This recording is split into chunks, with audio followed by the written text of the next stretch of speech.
What we did is it's one guy's collection. That's very important. It's just one guy's collection. Keep that in mind as we walk around, because it's a little bit crazy. And he was very much into displaying things in a way that everyone could enjoy them. That's important also. So what we did is we took this place and we separated it by land. It's the only way we could figure out how to do it. So you're on Main Street right now. But before you go on Main Street, I'll bring you over here.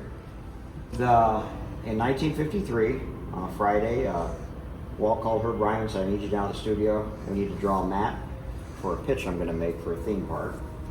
And so over the next 42 hours or so, they created this map of Disneyland, which was then put onto a brown line, which is what this is, and colored, and they made all sorts of presentation pieces. He took them to New York and tried to get financing for the park. This is the first look at the park. This is a brown line of Herb Ryan's first drawing of the park. Wow. And then, because theme parks were new, they had to have maps. In 1958, Sam and Kim developed what's called the Souvenir map, which became very popular, still popular today. That's the first Souvenir map, 1958, and the park was always going through changes. So actually in 1958, they had to make 3 maps as the park progressed. The first one doesn't have a Matterhorn or a monorail. The second one does have a Matterhorn and a monorail. And the third one just has some minor changes to it. But all along the way, they're planning their next steps and their next steps. In fact, in 58 and all these maps, there's a Haunted Mansion always on the map, because they'd always planned to build one. And a Pirates of the Caribbean. It was a wax museum in the beginning, but then became Pirates of the Caribbean. So this collection has every map, souvenir map made. You'll hear that word a lot. Every of this, every of that. This truck over here used to sit on Main Street in the 1960s, early 1960s. Global Van Lines was a sponsor. And it's actually an operating truck. When we got it, Bob Gurr designed it. He helped us restore it. And this is a truck that Walt used to drive up and down Main Street before the park opened, because it made him feel a little bit like a working man. And next to it, you'll see all sorts of signage from Main Street. A couple of the hidden gems. They used to have an omnibus on Main Street back, a 2-story bus, when there was more room to drive on. And that bus had sort of attraction posters on the side of it, these little signs. And they're very, very rare. In fact, I only know of 2 of each that exist, one for each side of the bus. And these are the hand-painted signs right here that were on the omnibus. And this one too later on. The 2 on the outside, the omnibus was moved to Walt Disney World, and these are the omnibus signs now, which are more printed on metal rather than hand-painted on metal like that. But if you look around, like I say, lamppost signs everywhere, signs for the bus stop and things like that, all from the park. And I'll walk you really quickly down Main Street. Nowadays, when you go to the park, if there's a parade or something like that on Main Street or an event, they run you backstage to get out, and these posters are hanging backstage.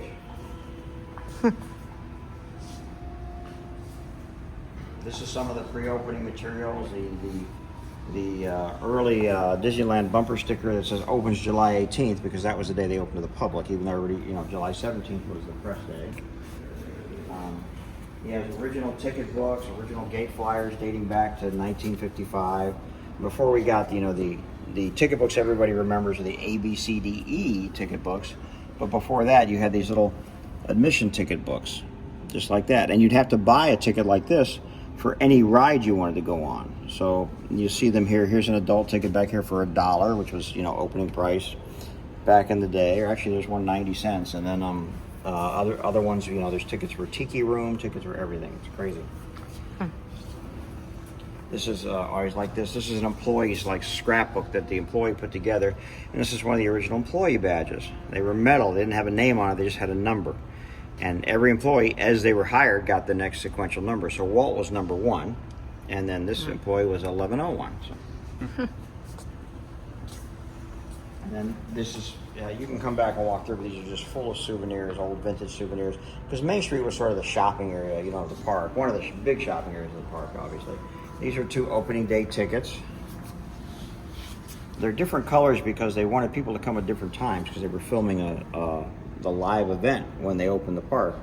And so they needed people in certain areas at certain times. So some people came at 2:30, some people had to come at 5:30. And they even had another one where people would come later after the event was over to get into the park. And this particular piece here is signed by Fess Parker, who was at the park for opening day. These are the doors from Main Street from 1955 from the courthouse on Main Street. And this little microphone shield here is a shield they would use when Walt had to give a speech. And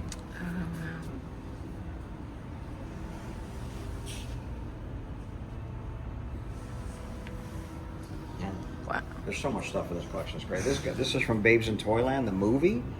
And then it was taken to Disneyland, and they had two of them, and they put one on either side of the courthouse to celebrate the movie. And for Christmas, they used them for years. Again, more souvenirs, hats, which I love. You know, all the hats from Disneyland, campy caps and such. Moldorama, which is these were mainly used at the World's Fair. And a lot of Walt Disney World too, but you would put in your quarter and it would inject plastic in there and make these little molds for you. These are actually really, really popular machines. And over here's Adventureland.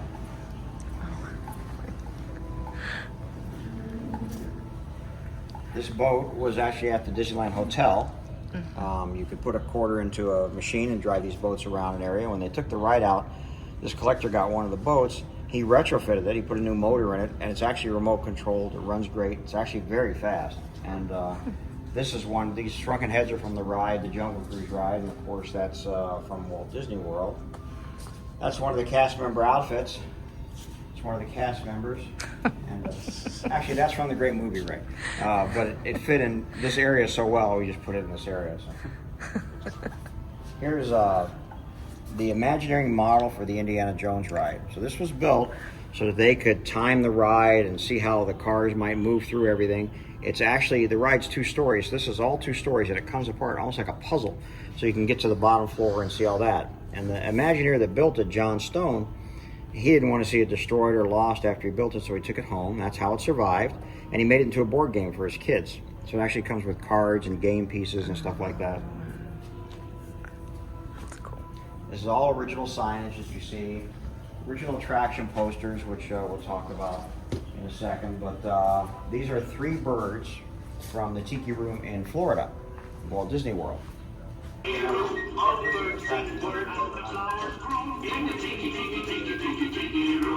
These birds run off pneumatics. They need air, compressed air, which is how the ride worked when it was first built, both in Disneyland and at Disney World. So because it had the pneumatics in it, it was pretty easy to get the birds working again. And so we timed them to the soundtrack. Oh, buenos dias, senorita. My siestas are getting shorter and shorter. So just the birds are original, and this display was built to house the birds. Welcome to Walt Disney's Enchanted Tiki Room. It's showtime! Nobody knew what a theme park was, and Walt needed a way to communicate that you were visiting these different lands and such. So he made travel posters, and that's what those are. And they used to decorate the park everywhere. And this collector has every attraction poster that ever hung in the park. Oh my gosh. More Frontierland stuff, more original signage. And a very popular piece. This is a Big Thunder Mill. Now, again, it's all about display. So this metal boiler cover is from the ride. And this cab is from the ride. And he took them, put them together, and built the whole train just to display the 2 pieces. So. Wow.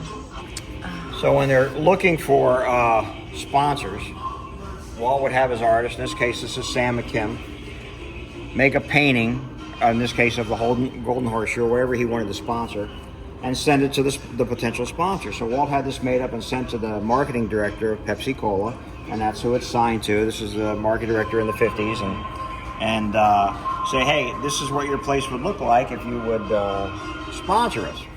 And nobody ever refused him. But he did this in a way that behind this painting is sort of an outline of everything. So if Pepsi Cola said no, he could say, okay, go paint another one, put Coca-Cola on it, and we'll send it to them. And that's how he got his sponsors. But beautiful painting, absolutely stunning painting, and a great early concept of the Golden Horseshoe.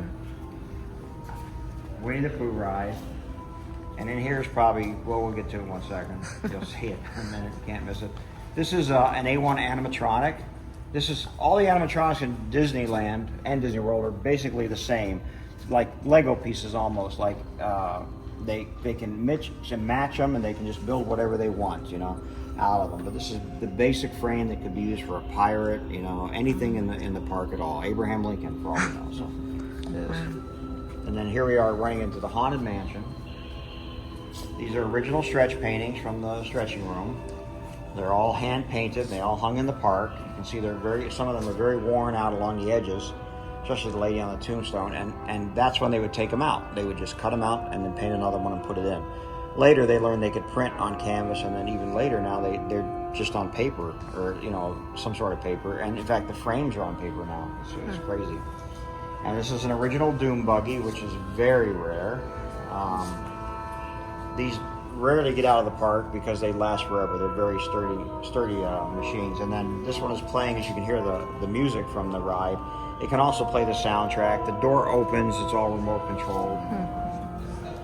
This is an intrusion control panel from the Haunted Mansion. And this is the control panel. He built this wonderful display. We have been unavoidably detained by cranky spirits. Kindly remain seated in your Doom buggy, please. We will continue our tour momentarily. Oh yeah, there goes the door. Oh, look at that. How do you turn this on? These ghosts are from Walt Disney World. They're the ones that appear behind the mirror when you're at the end of the ride. So they took them out and put in holograms. And when they took them out, they sold 3 of them at an auction. Disney did. These are the only 3 I know in private hands. These guys used to be in the attic. Bunches of them were in the attic, and they'd be clanking and everything like that. You can see the wiring for this one right there. They took them out of the attic, and then they put a tombstone in the pet cemetery as a tribute to them. Back early on in Fantasyland, there used to be a ship called, it was Chicken of the Sea, and then it became Captain Hook's Galley. That's the original sign from that. And again, the sign is where he built the display. What it's hanging on, he built all that to replicate what it looked like in the park. That's an original spire from that big building in the middle. You know. An original Peter Pan ship from the Peter Pan ride in Fantasyland. That's the door to the Chicken of the Sea restaurant. And that's some of the benches that used to be around. Yeah. A Dumbo ride vehicle. And this devil here, and the 2 devils on the side, and the guy digging out there, they're from the Mr. Toad ride in Florida, because they took it out in Florida.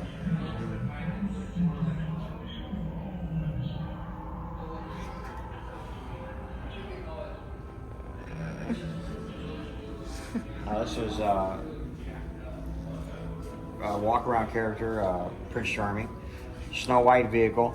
This sign, if you can see by that black and white picture over there, this sign actually hung over the Snow White ride. It's the original sign. So rare, just I can't tell you. And then before we go into Tomorrowland, let me show you Storybook Land. I like this stuff. This is all stuff from Storybook Land, which is very charming. I love these little mailboxes, you know, and one of the miniature houses. I mean, just incredible stuff. This model, this was built by an Imagineer, and portions of this model are from the original Matterhorn model, and he took them home when they were being thrown away, and he built this incredible model around it, you know.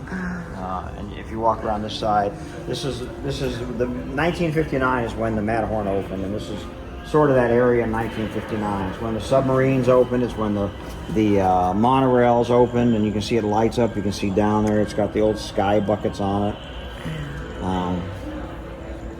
It's really incredible. Come over here. I gotta show you one more piece. Again, one more great signage everywhere you look. There's signage, original signage from the park, original costumes from the park.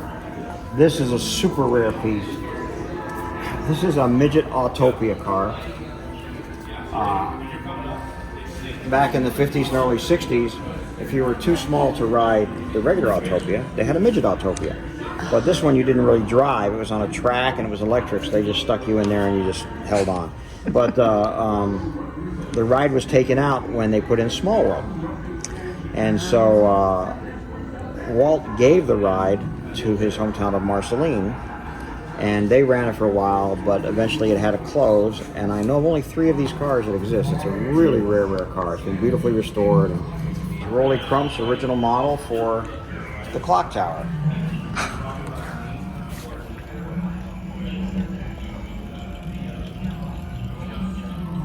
And then behind him is also Rolly Crump's work with Mary Blair. They built this beautiful model of the facade. In fact, you see Mary with Walt there. And when it came down, Rolly took several pieces of it and built that little display right there. These are 2 original pieces from the ride. The things that are turning and that spire are also original from the ride, and then the collector built this display for them. And then on the back here are 2 more original dolls. Some doll heads, things like that. And the hula girl works, we plugged her in. So she's cool.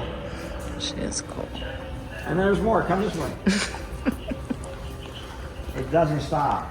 So, Skyblock from Fantasyland. This is a captain's chair from the monorail. This is from Walt Disney World. Captain's outfit.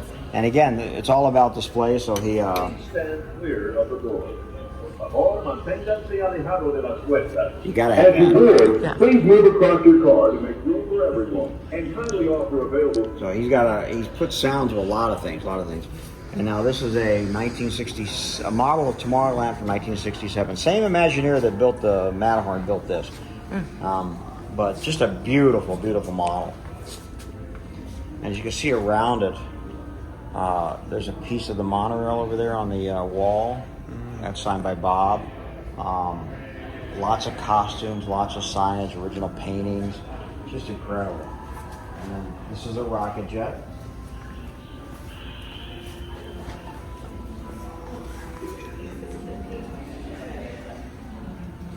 This is that's a panel from Buzz Lightyear's Astro Blasters, and that's a walk-around character costume.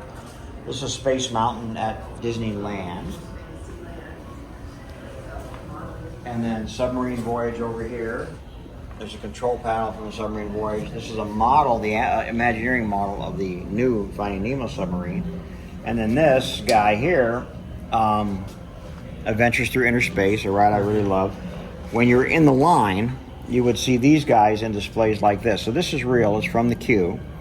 And then he built this entire display, which is a wonderful replica of what they look like in the ride. And added the soundtrack to the approaching snowflake specimen. thing to it. So all phases stand by to verify resolving power. Phase blue. Just an amazing display. Approximately 0.5,000 I'm going to turn it off because it runs for about 20 minutes. That's one that would have been in the Microscope that shrunk, that you would see in the queue also. And this is actually the Imagineering model of that Microscope. That's the Imagineering model of the Phantom boats, which used to be in Tomorrowland. And then down here you see fish from the submarine ride. This is odd. People keep saying, why is there a table and chairs here? Because we don't have a sign up yet to tell you what it is. But this is actually from Carousel of Progress. Very rare. This was what the future furniture was going to look like in 1984. And they weren't too far off, actually, but they hit it pretty good. And there's, as you see above your head, small other signage everywhere. There's another Small World doll on a unicycle right there.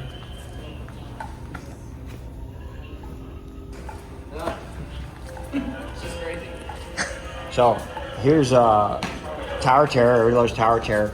So the floor gauge is actually from the ride, but he didn't know how to display it, so he built an elevator. So, and then he added this so you could watch the opening of the thing on it. So it's just funny as heck. And that's the original costume. And then here's a TV that hung in the queue that also played the same exact thing. So he put another TV. He put a TV in it and got it working. This is Space Mountain from Walt Disney World. We're sort of in the Walt Disney World section now. And then this is Astrojet from Walt Disney World. That's from a roller coaster, Goofy's Barnstormer. This is all signage from the park. The Great Movie Ride stuff is over there. And Figment from Journey into Imagination, a very popular character. That's an original skin. And this also has the soundtrack in it and lights up and sings songs and stuff like that. It's pretty incredible. Actually, of every attraction poster that ever was in the park. These are some of them here on the wall. Then it has every variation, like the monorail is a variation where it says that they're stopping in Fantasyland. Some of these are I think there's maybe only 2 that are in existence. I mean, some of these are so rare, it's crazy. But it's a beautiful visual history of the park. In fact, it tells you everything about the park. So this is a great example. So the Astrojet, which is we call rocket jets now, they first called them Astrojets, right? But then an airline called them and said, hey, we have an airplane named the Astrojet. You can't use that name. So they had all these posters. They said, well, what we're going to do? So they just silkscreen jet over the Astrojet, see? So it was Astrojet, and then it became Jet, which is a little bit boring. And then it became rocket jets later. So that's sort of the history of that ride in 3 posters. And that's how these posters work, you know. But just an incredible display of posters. And the most rare poster, or the rarest poster here, is probably Casa de Fritos, which was a restaurant in Frontierland that was sponsored by Frito-Lay. And you could actually buy, Frito chips were sort of new in the 50s, and you could actually buy bags of Frito chips to send as souvenirs from Disneyland to your friends. But what they're really famous for is the chef there used to take tortillas and cut them into triangles and fry them and then serve them with the meal. And Frito-Lay, because they own the restaurant, got a wind of it and made Doritos, which originate from Disney.